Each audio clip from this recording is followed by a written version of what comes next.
At 3:40 in the morning, while the Taiwan Strait was still dark and most of East Asia was still between night and dawn, a Japanese destroyer moved south into one of the most politically dangerous waterways on Earth. No summit first, no communique first, no carefully choreographed phrase about stability. First steel first, a warship. A deliberate course line, a passage Beijing has spent years trying to turn into a zone of fear, habit, and psychological ownership, and the timing made the picture even sharper. Only 2 days earlier, Russian warships had arrived in China for a public naval visit meant to advertise partnership, pressure, and a widening front in the Pacific. Moscow and Beijing wanted the region to absorb a message: we can coordinate, we can mass pressure, we can close space, and your choices will keep shrinking.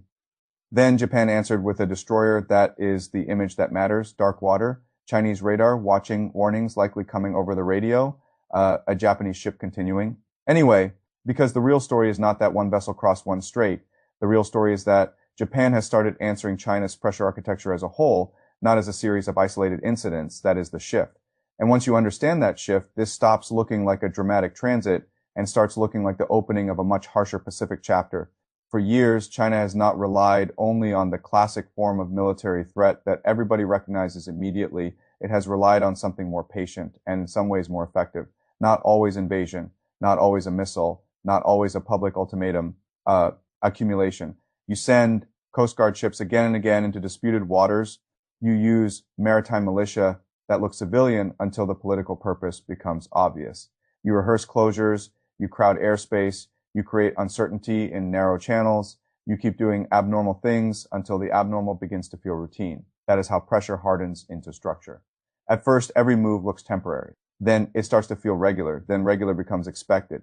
And once it becomes expected, countries around you stop asking how to reverse it and start asking only how to manage it. That is the real prize in gray zone competition.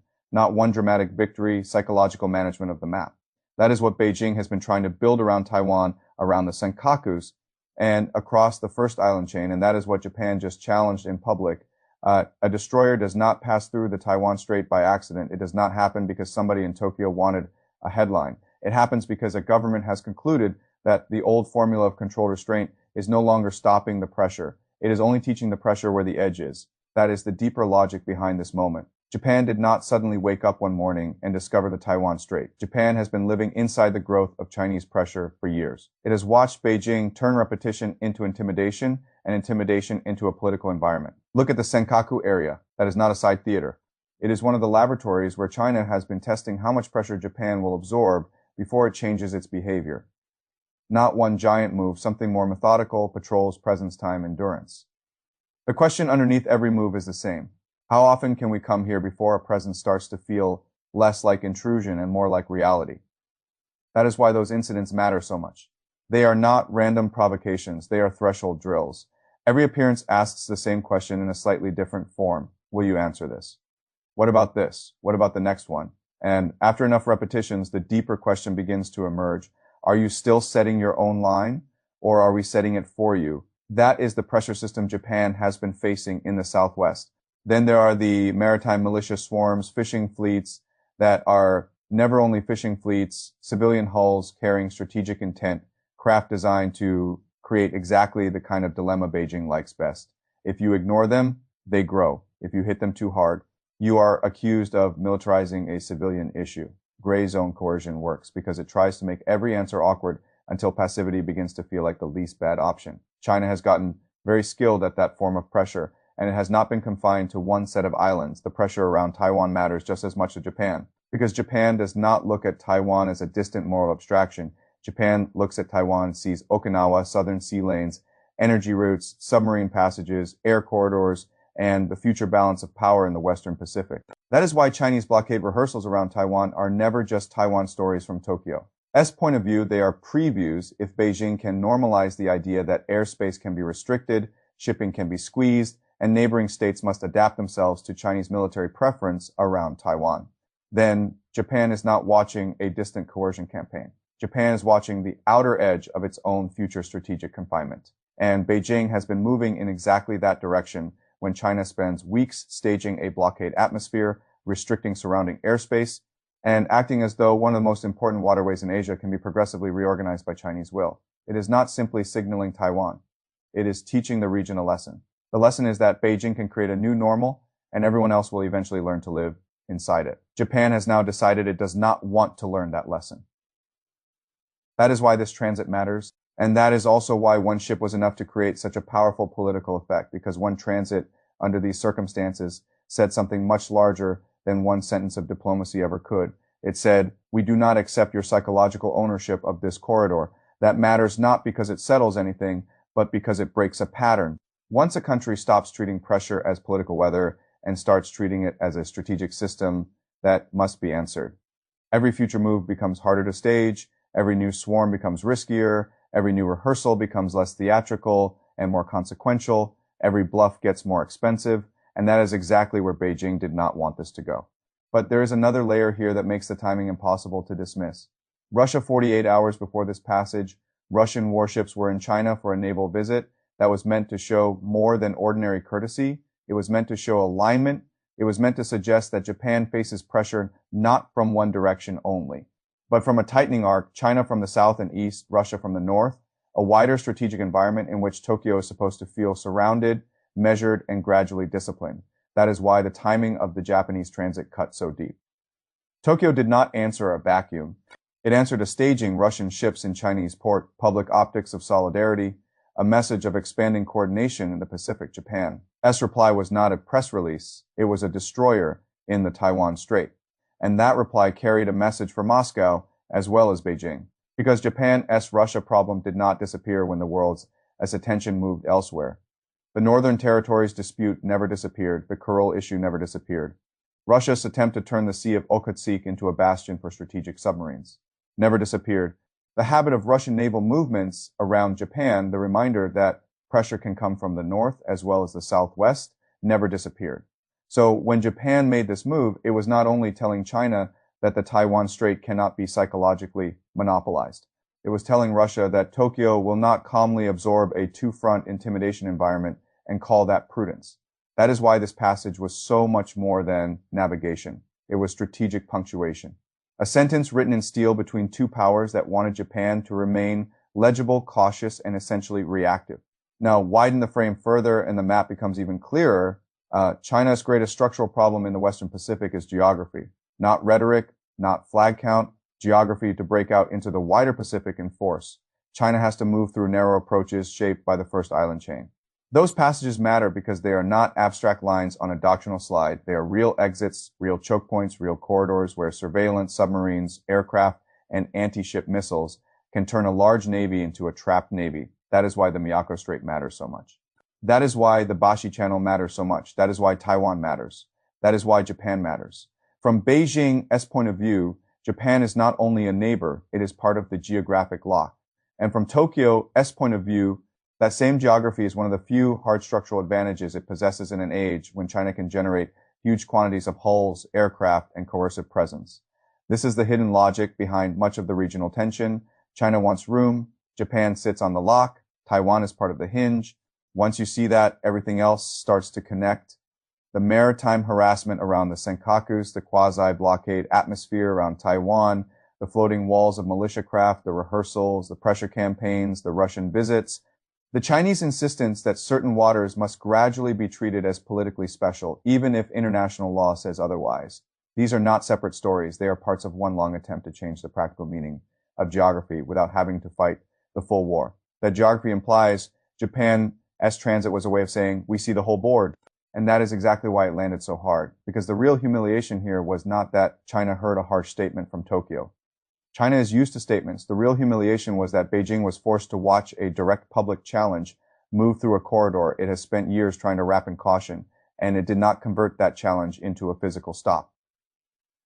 That matters because once intimidation fails in public, the next question becomes unavoidable. What comes after pressure? If pressure stops working, that is where the danger rises. Pressure is useful because it stays below the threshold of major war while still reorganizing behavior. It is cheap relative to open conflict. It is deniable relative to open conflict. It lets a state keep escalating without formally admitting that it is escalating. But once pressure no longer reorganizes behavior, the pressure state faces a harder choice. Accept the loss of psychological momentum or move closer to force. And force is much harder to control. That is why this moment is bigger than one transit. It increases the cost of ambiguity. If Beijing continues only with words, more countries may conclude that Chinese pressure can be met visibly, publicly, and repeatedly without immediate disaster. If Beijing reacts more harshly next time, then the region moves further into a cycle in which every future patrol, every future crossing, every future militia operation, every future air incident carries more kinetic risk. That is the trap. And it is not only China inside it, Japan is taking risks too.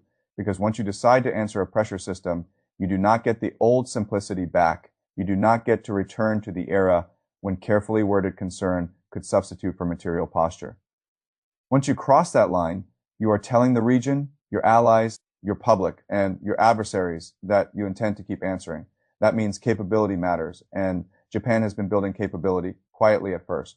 Then, less quietly, the country that for years was described as cautious, constrained, constitutionally hesitant, and strategically self-limiting has been changing in ways that now matter very directly to the map in front of us. Look at the ships. The conversion of Izumo and Kaga into platforms capable of operating F-35Bs is not a cosmetic update. It is a signal that Japan no longer wants its maritime posture to be defined only by defense in place.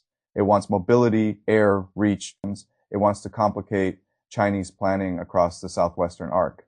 Look at the destroyer fleet, Aegis, equipped ships, modern escort vessels, longer range strike concepts, Tomahawk acquisition, upgraded Type 12 missile plans.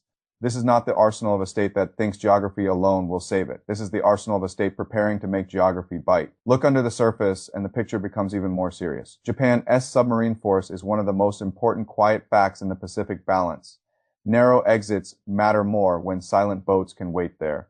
The difference between a map and a trap is often what can remain unseen in the channel. Then add the air picture, the island chain, the alliance structure, the logistics of reinforcement, and the simple fact that China does not operate in empty water. It operates in a region where every move teaches its neighbors how to think about the next move. That is why the transit was so politically efficient. It compressed years of strategic argument into one visual act. A Japanese destroyer in the Taiwan Strait said more faster than months of conferences could have said. It said Japan no longer wants to play only the role that Chinese planners have been assigning to it. It said the first island chain is not a dead relic of Cold War thinking, but a live strategic fact. It said that if Beijing wants to treat every pressure campaign as separate, Tokyo is beginning to connect them. And it said that Russia's visible partnership with China does not frighten Japan into silence. It may in fact be helping push Japan toward more visible counter signals. This is why the story cannot be reduced to whether China issued diplomatic condemnation afterward. Of course, it condemned the transit. It had to. But condemnation is not the same thing as strategic recovery. The problem for Beijing is not that a spokesperson had to say something sharp. The problem is that the region saw the gap between years of accumulated pressure and the difficulty of converting that pressure into a stop when confronted by a prepared answer. That gap is where future policy will now live. Taiwan will watch it, the Philippines will watch it, Australia will watch it, the United States will watch it, and above all, Japanese planners will watch it. Because once you discover that a public answer is possible, you begin thinking differently about the next answer. And that is what Beijing should fear most. Not a single transit, a change in how Japan calculates. For decades, the easier assumption for many in the region was that time favored China psychologically. Its pressure was constant, its scale was growing, its willingness to create friction seemed endless. The implied message was that smaller or more cautious states would eventually internalize the burden and adapt. Japan's move cut directly across that assumption. It said adaptation is not the only path, public refusal is also a path, and once public refusal enters the system, China's entire method becomes harder because every repeated act of pressure may now produce a repeated answer. Harder because every new attempt to normalize abnormality may now meet a counter-normalization effort from the other side. Harder because neighbors who used to feel alone may start seeing a pattern of possible resistance. That is why this matters historically. Not because it instantly changes the military balance, not because one destroyer rewrites the Pacific in a day, but because it marks a political and psychological break in what had been a very successful Chinese method. The old script was simple. China pressures, others protest, China returns, others manage. Over time, the outer edge moves. Japan just put stress into that script, and once stress enters the script, every future scene becomes less predictable.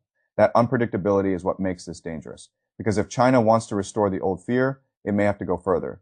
If Japan wants to prove this was not symbolic, it may have to answer again. If Russia wants to preserve the value of coordinated signaling with Beijing, it may feel pressure to show more presence rather than less. And if all of that happens while Taiwan remains the central live hinge in the first island chain, then the Pacific moves into a more crowded, more public, more militarized rhythm of testing and reply. That is not a passing storm. That is a structural change in the board. So go back to the beginning before dawn, a Japanese destroyer entering the Taiwan Strait, Chinese radar watching Russian ships fresh in Chinese port, and a region suddenly forced to confront the possibility that one of its most important middle powers has decided that pressure can no longer be managed piecemeal. It has to be answered systemically. That is the real story. Not one transit, not one headline, not one day of outrage. The real story is that Japan is beginning to treat Chinese coercion as an integrated machine, stretching from the Senkakus to Taiwan to the first island chain and outward into the broader Pacific. And once a country starts thinking that way, it stops asking how to endure each separate incident. It starts asking how to break the logic that connects them. That is a much bigger challenge to Beijing than one ship, because one ship can be denounced, one ship can be answered with rhetoric, one ship can be folded into tomorrow as talking points, but a Japan that has decided to answer the whole logic of pressure is a different problem entirely. That problem does not disappear when the water calms. It waits in every future transit, every future swarm, every future patrol, every future drill, every future attempt to make the region behave as though Chinese preference already has the force of law. The old Japan hoped the storm could be waited out. The Japan now emerging seems increasingly willing to send steel into the storm and test whether the storm still belongs to China. That is what Beijing just saw, and that is why this passage matters. Because the most important thing that entered the Taiwan Strait was not only a destroyer, it was a refusal to let pressure keep writing the region as political reality by itself. And once that refusal appears in public, the whole Pacific becomes a much more dangerous place